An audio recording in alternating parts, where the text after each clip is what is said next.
¿Cómo estás, querida amiga, querido amigo? Espero que estés bien, espero que estés siempre con las pilas puestas y sonriéndole a la vida a pesar de todo. Te doy la más cordial bienvenida a este video en el que voy a hablar de un tema que es muy interesante, muy profundo y que si tienes la apertura de la mente y del corazón para escucharme, te puede ayudar a entenderte a ti, entender a los demás y ciertas cosas que te han pasado en la vida y así poder superarlas. Pero tienes que tener la capacidad de abrir la mente. El tema de hoy es la traición. Este acto que es tan doloroso, que es tan duro, pero tan cotidiano. Porque tenemos que entender que nosotros nacemos con la pasta para ser infieles, no para ser fieles. Porque respondemos a una psicología, una biología, una fisiología, respondemos a algo natural en nosotros. Nosotros tendemos a la traición, a la infidelidad. Tendemos a eso por naturaleza, no porque seamos malos. Y sabes, la traición duele mucho porque es un acto que va en contra del amor, de la confianza de una persona a la que se ama mucho. No vamos a ser traidores de un enemigo ni nada, de alguien que no conozco. Solamente se es traidor con alguien que se ama mucho y que se lo conoce bien. Eso es lo doloroso de la traición, de la infidelidad. Eso. Pero es hacia una persona. Esa ruptura, esa desilusión, es a una persona. Sin embargo, hay algo mayor que eso. Hay algo que es mucho más mayor que la infidelidad, que la fidelidad misma. Y es la lealtad. No son sinónimos en la práctica. En el concepto puede ser, en la práctica no. La lealtad es un compromiso que va más allá de una persona, que abarca un grupo, abarca un proyecto, abarca una visión. Eso es la lealtad. Y una persona infiel puede ser leal. Y una persona que ha sufrido infidelidad puede ser leal. Y esto lo vemos desde las escenas de la traición de Jesús.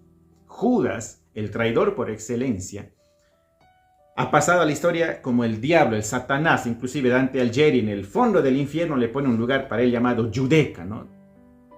Pero Judas en realidad fue el hombre más íntimo a Jesús y más leal. Y eso nos lo atestiguan los evangelios. Pero claro, a algunos solamente les gusta escuchar prédicas y no ver a sí mismo. Judas, ¿quién era? Era un celote. ¿Qué es esto? Un revolucionario. Eran 3 los discípulos o 4 revolucionarios del grupo de Jesús. Es que decir que eran valientes, eran tipos que le decían, anda, mata, me va a matar. Eran revolucionarios. Y Jesús ve la valentía en estos.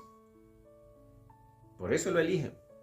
Y resulta que Judas, que esperaba que Jesús libere a Israel de la opresión romana, quiere acelerar las cosas y lo vende al maestro porque pensaba que estando en la cárcel se iba a levantar todo el pueblo que había sanado, que había alimentado.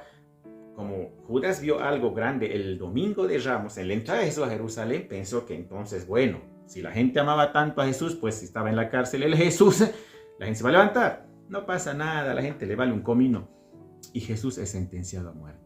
Y aquí viene la primera pauta de la lealtad de Judas. Judas había sido infiel, había sido traidor con Jesús, sí. Pero aquí viene la lealtad.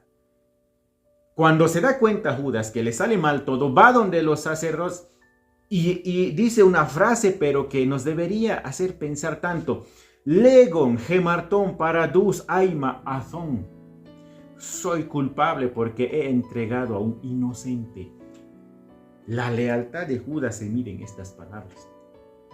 A diferencia de Adán, en el mito que dice, cuando Dios lo encuentra, que canchó la manzana, le dice, la mujer que me has dado me ha hecho comer, tipo cobarde.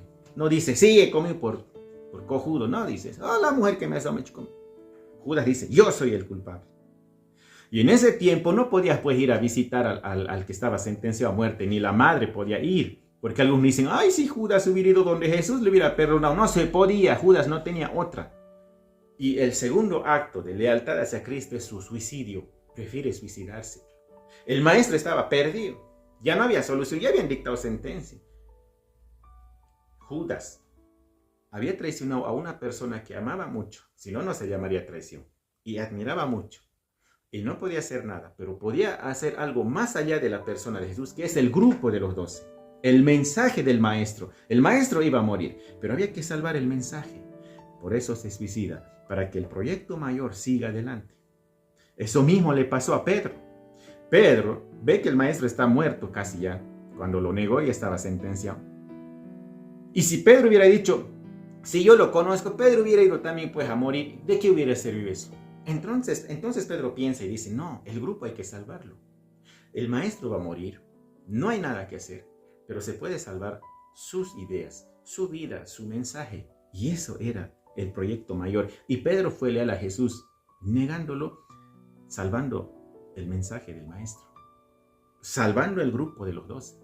Si Pedro moría, el grupo se deshacía. Ahí se mide la lealtad de una persona. Fueron leales, todos los discípulos fueron leales, aunque en un momento fueron cobardes, fueron traidores, fueron infieles. Nadie estuvo con Jesús, el uno lo vende, el otro lo niega, el otro se escapa, el otro... Pero luego dan su vida por él hasta el final de sus días.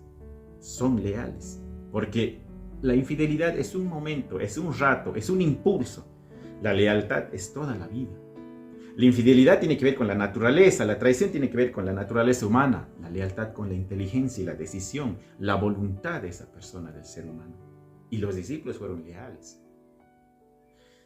La traición ocurre en un momento de debilidad, en un momento todo puede haber. La lealtad no. La lealtad sigue firme hasta el final. Y Santiago es el primero en morir de los discípulos. Y no flaquea la lealtad de los discípulos, no les da miedo ya. Y siguen hasta el final. Esa es la lealtad. Y cuando entendemos esto, comprendemos al ser humano. El ser humano tiende a la infidelidad, va a ser traidor, va a ser infiel, pero puede ser leal.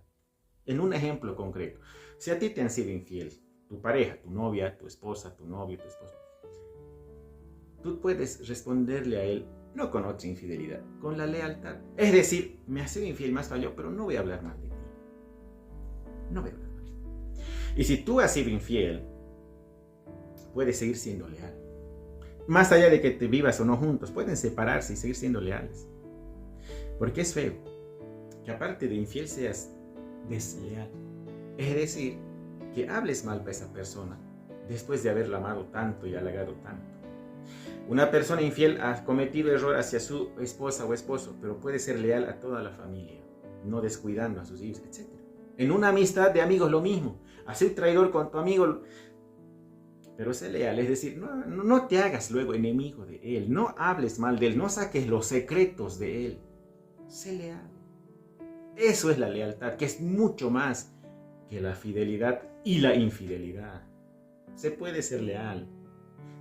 Por eso, aunque hayas sufrido infidelidad, o tú la hayas producido, sí, sé leal. No hables mal para la persona que un día has amado. No hables mal para esa persona que un día te ha contado sus secretos. No te hagas enemigo de alguien que te ha dado lo mejor de sí. Entonces vas a ser leal. Entonces sí vale la pena.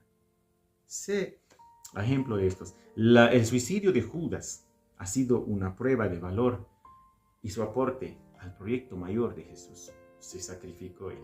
Y muchos dicen, no, es que Judas no se arrepintió, sintió remordimiento, eso no es arrepentimiento.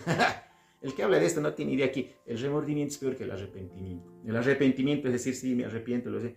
El remordimiento es una ansiedad, una desesperación. No sabes cómo arreglar y cuando ves que no puedes, decides quitarte la vida. Por eso cuando Cristo vuelve de allá, no empieza a decir, a ver Judas, ¿qué ha pasado? Pedro, vos así, ¿no? Entiende Jesús, entendió, aprendió que el ser humano es infiel, pero puede ser leal. La infidelidad es una cosa tan humana, pero la lealtad es una cosa tan divina y tan elevada. Laudetur Jesus Christus, alabado sea Jesucristo.